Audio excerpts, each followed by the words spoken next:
Ever wish you could turn off your lights without getting off the couch? Yeah, me too. I used to forget to turn off my coffee maker, lamps, even my fan before bed. Total energy waste. Then I found this little game changer, the Amazon Basics Smart Plug, and now my whole house listens to me. It's super easy to set up. Just plug it in, connect to Alexa, and that's it.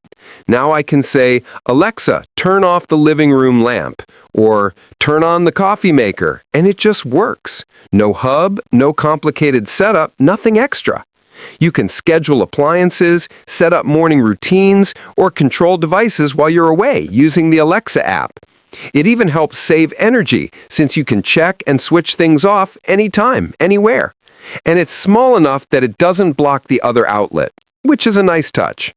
Pros, it's super affordable, works flawlessly with Alexa, and it's perfect if you're new to smart home tech. Cons, it only works with Alexa, not Google or Apple. And it's not meant for heavy-duty appliances like heaters. But honestly, for lamps, fans, or coffee makers, it's perfect.